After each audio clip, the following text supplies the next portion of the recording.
할렐루야.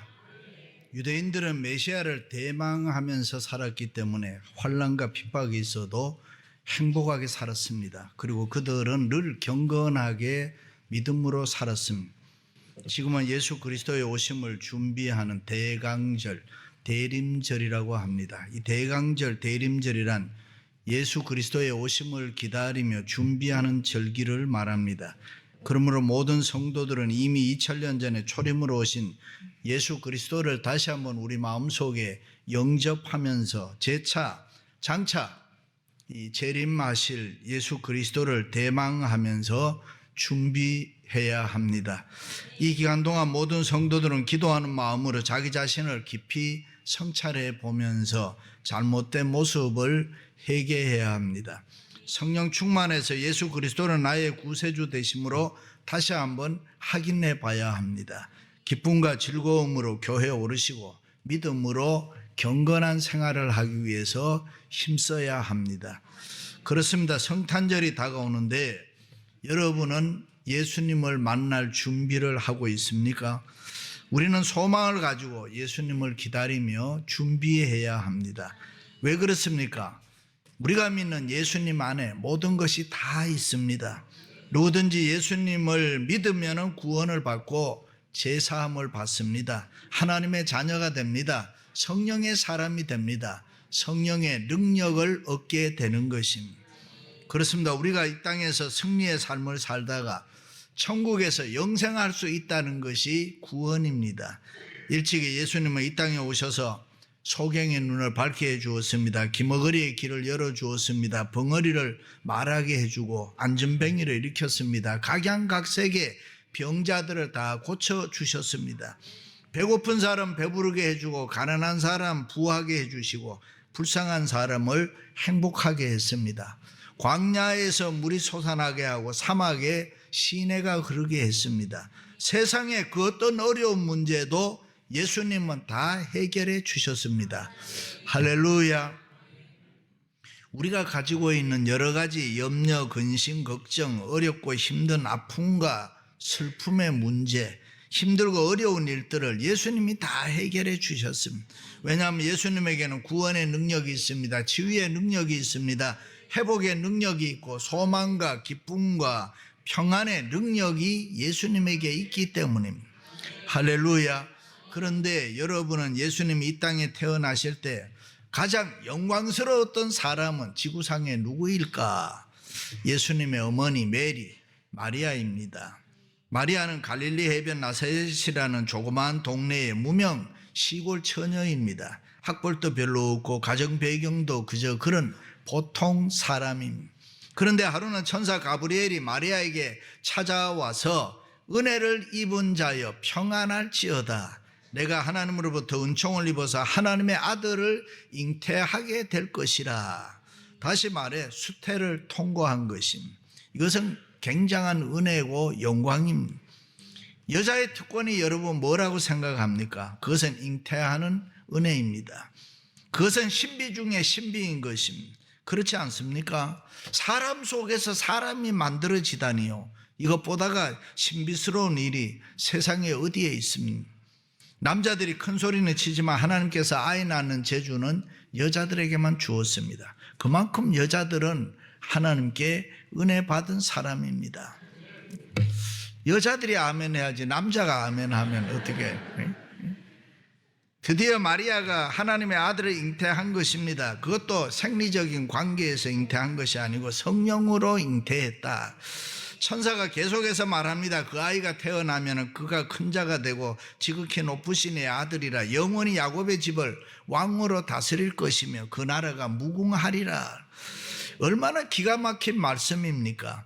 대단히 기분이 좋고 참으로 영광스러운 일 아닙니까? 여러분 중에 결혼한 후에 아이를 가지게 될 때에 태몽이라는 거 꾸보셨습니까?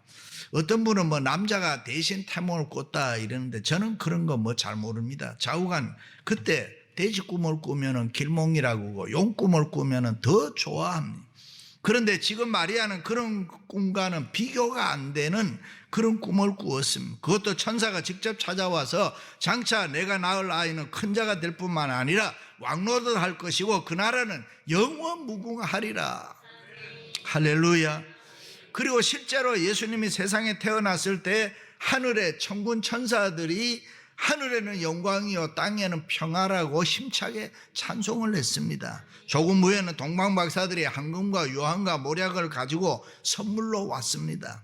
동방박사들은 하늘에서 이상한 별이 인도해서 지금 자기들이 찾아왔다는 것입니다. 참으로 신기하고 놀라운 일 아닙니까? 이 세상 수많은 여인 중에서 하나님께 선택과 은혜를 입은 여자는 바로 이 마리아인 것입니다. 그렇다면 왜 하나님께서 숱한 사람들 다 그만두고 마리아에게 이런 영광스러운 은혜를 주셨습니까? 첫째는 마리아는 깨끗한 사람이었습니다. 마리아는 깨끗한 신앙, 정결한 양심의 사람이었다. 착한 사람, 선한 사람이었습니다. 우리가 믿는 하나님은 사람을 선택하실 때 독특한 방법을 가지고 있습니다. 그것은 뭐 환경을 중요하게 본다라든가 사람의 외모를 중요하게 본다는 게 아닙니다. 그렇다면 하나님은 사람을 선택하실 때 무엇을 보실까? 그 사람이 어떤 정신으로 세상을 살아가느냐, 어떤 방법으로 이 세상을 살아가고 있느냐 하는 것을 보신다는 것입니다. 그러므로 우리는 마리아처럼 깨끗한 마음으로 살아야 할 줄로 믿습니다. 사랑의 마음을 만들어야 되는 거예요. 우리 안에 추하고 더럽고 불신의 마음이 있으면 이 믿음의 마음으로 다시 만들어야 되고, 굳어지고 딱딱하고 돌 같은 미움의 마음, 욕심의 마음이 있으면 조금 버려야 되는 것이에요. 다른 사람 무시하고 자기만 옳다고 하는 이기적인 마음, 매사를 나쁘게 보는 부정적인 마음이 있으면 이런 마음들을 성탄을 앞에 두고 좀 다 버리고 깨끗한 마음으로 살아가자. 언제나 하나님은 그런 사람을 찾고 있기 때문에 그렇게 하나님을 바라보고 살아야 되는 거예요. 세상을 좀 멀리 하세요. 세상의 욕심을 좀 버리세요. 세상 사람들을 따라가지 마세요. 요즘 송년 파티다 뭐다 해서 1차 2차 어쩌고 저쩌고 하는데 어떤 분은 노래방에 가서 아가씨를 부르니까 재수씨가 들어오더라 그러잖아요. 네? 이래서 되겠습니까?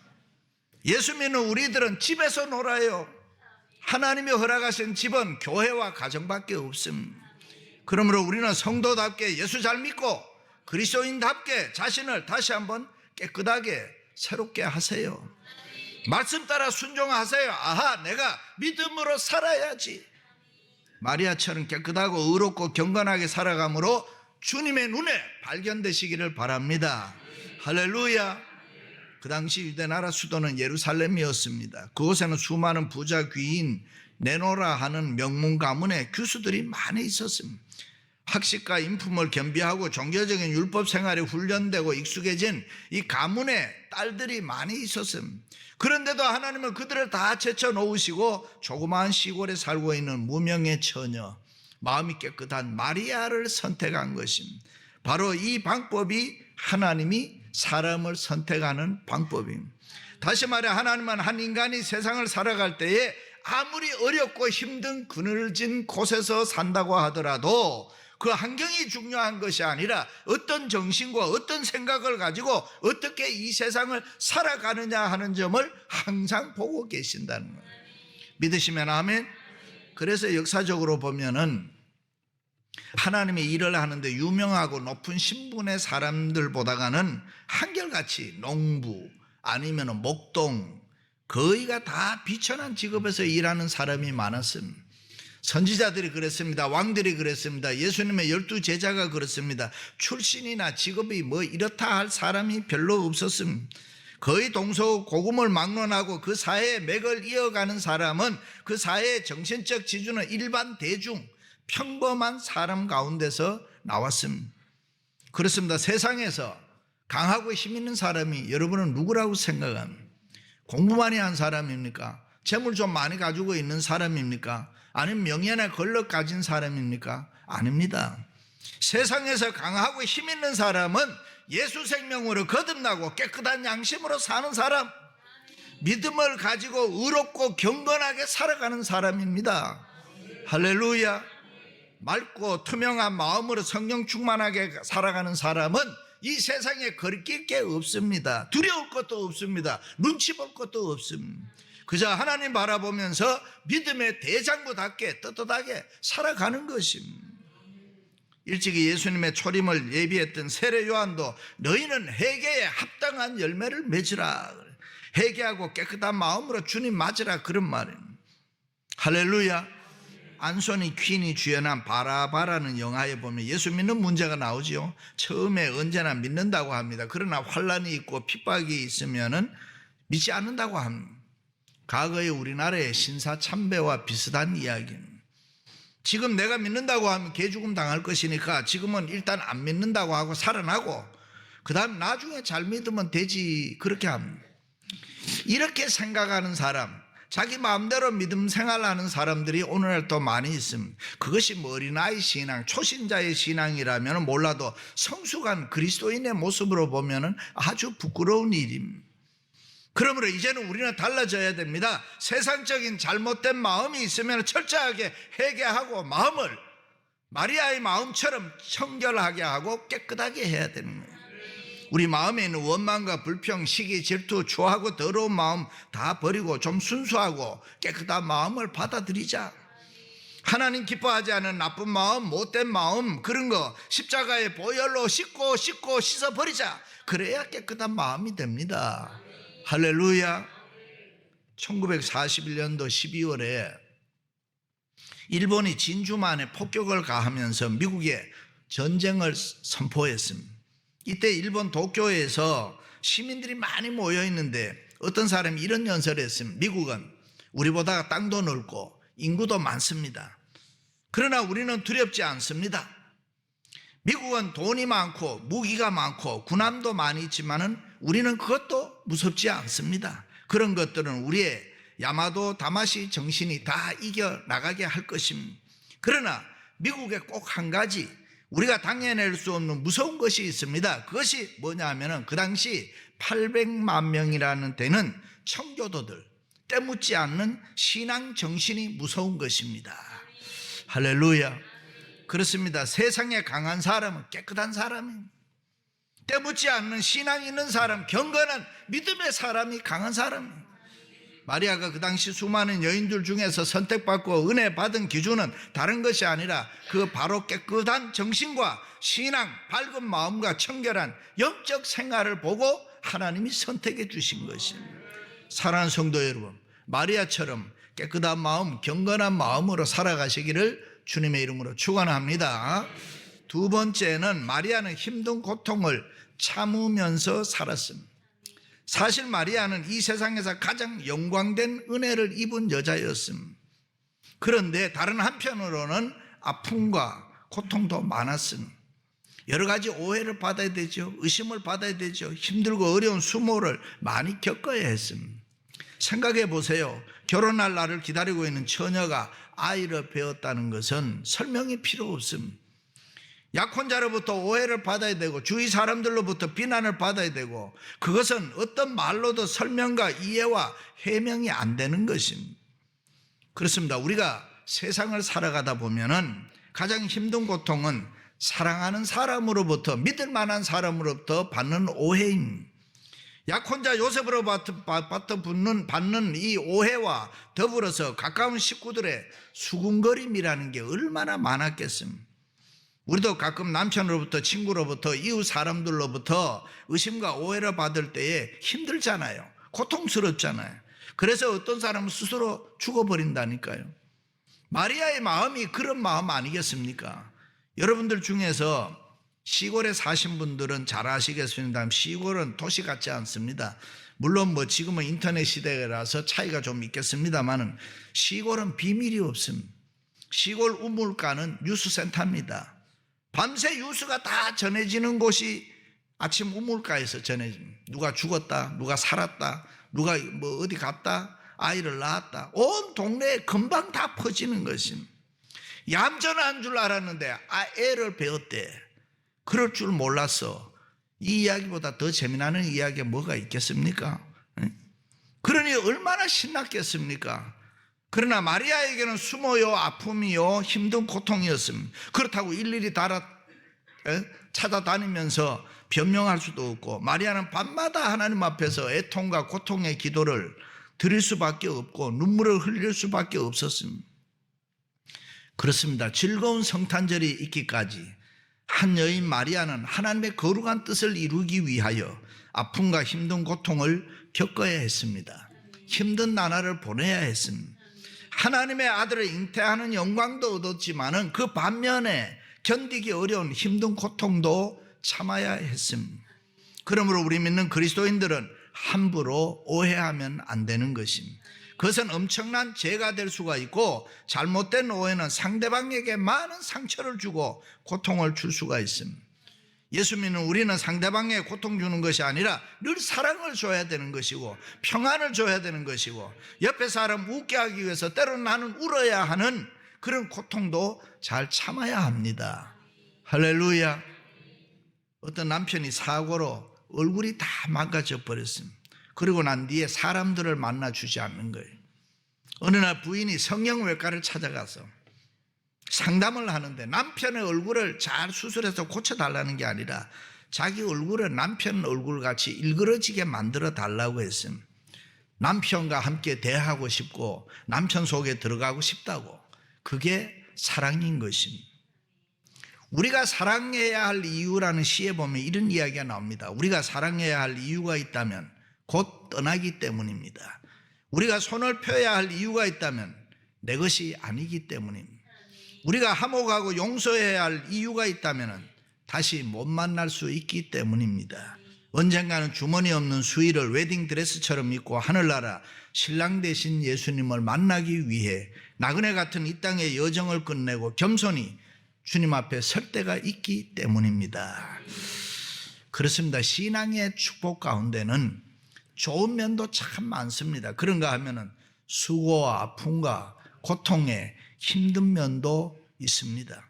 그러므로 성탄절의 기쁨이 있기까지는 우리 가정에, 우리 교회에, 이 세상에 평화와 복음이 전파되기까지는 누군가가 노력과 아픔과 고통을 겪어야 했습니다. 그러나 여러분 걱정하지 마세요. 너무 힘들어하지도 마세요. 신앙에는 영광된 면도 있지만 고통과 수고와 아픔과 찔림도 있는 것입니다. 그러나 우리는 힘들어할 필요가 없습니다. 잘 참아야 합니다. 많은 사람이 신앙생활하다가 교회도 그렇고 그렇구나 하고 중도에 그만두고 떠나는 사람들이 있습니다. 세상적으로 가버리고 자기 편한 대로 살아가는 것은 그런 아픔이 있기 때문에 그런 사람이 생기는 것입니다. 그러나 그것을 우리들이 잘 참고 견디면 은혜를 받은 자여 마리아처럼 우리도 은혜 받을 줄로 믿습니다. 할렐루야. 마지막으로 마리아는 말씀에 순종했습니다. 그래서 마리아는 아픔과 고통이 힘들어도 이렇게 결심을 합니다. 주여, 주의 계집 종이오니 말씀대로 내게 이루어지이다. 무슨 말씀입니까? 아무리 큰 수모와 고통이 내게 있어도 나는 감수하겠습니다. 말씀대로 내게 이루어지이다. 대저 하나님의 모든 말씀은 능치 못하심이 없느니라. 얼마나 분명한 신앙입니다.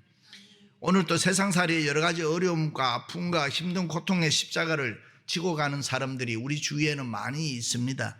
그러나 그것을 잘 참고 하나님의 말씀에 순종하면 분명하게 우리에게 은혜가 되고 축복이 될 줄로 믿습니다.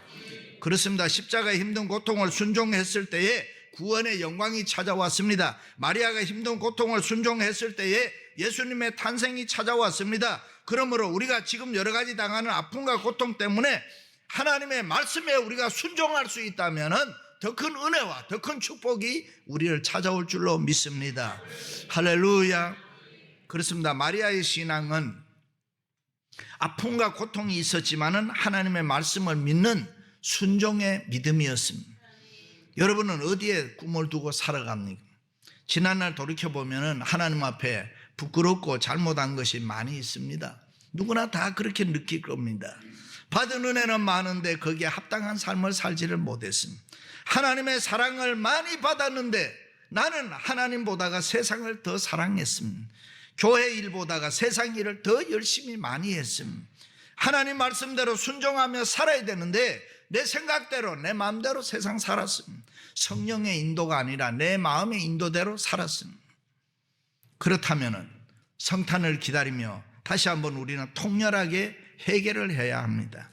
마리아처럼 말씀에 순종하며 살겠습니다. 우리는 지금까지 살아왔던 세상적인 방법, 인간적인 방법 뭐 그런 거 있으면 좀 멈추시기를 바랍니다. 신앙에 방해되는 거, 세상적인 유혹이 있다, 끊어야 되는 것입니다. 하나님의 말씀을 듣고 나는 순종하며 살아야지. 교회를 수십 년 다니고 성탄절을 수십 년 보냈는데도 아직도 우리의 눈에 형제의 잘못이 보이고 거짓된 것이 보인다면은 그것이 무슨 신자입니까? 그런 사람이 어떻게 하나님의 사랑을 입은 자라고 이야기할 수 있겠습니까? 그러므로 우리는 하나님의 말씀대로 순종하며 내 자신이 변화된 삶, 그런 모습으로 살아야 됩니다. 하나님의 말씀에 순종하는 것이 생명의 길입니다. 구원의 길입니다. 영생의 길입니다. 은혜의 길입니다. 축복의 길입니다. 할렐루야. 공부 잘하는 아이는 시험 문제가 하나만 틀려도 속상해서 밥을 먹지 못합니다. 아빠, 내가 아는데 틀렸어. 그런데 많이 틀린 놈은 밥도 잘 먹어. 너는 몇 개 틀렸냐? 아빠, 내가 그걸 어떻게 알아? 그래. 그런데 너는 밥은 어떻게 그렇게 열심히 먹냐? 먹어야 살지. 신앙생활도 그렇습니다. 하나님 앞에 잘하려면 끝도 없어요. 회개하고 회개해야 되고 말씀에 순종하기로 결심해야 되는데, 그러나 대충 하면 회개할 일도 없고 순종할 일도 없습니다. 사랑하는 성도 여러분, 마리아처럼 깨끗한 마음으로 사시고 때로는 힘든 고통이 있어도 잘 참으시고 말씀에 순종함으로 우리도 마리아처럼 은혜의 삶을 살아가시기를 주님의 이름으로 축원합니다.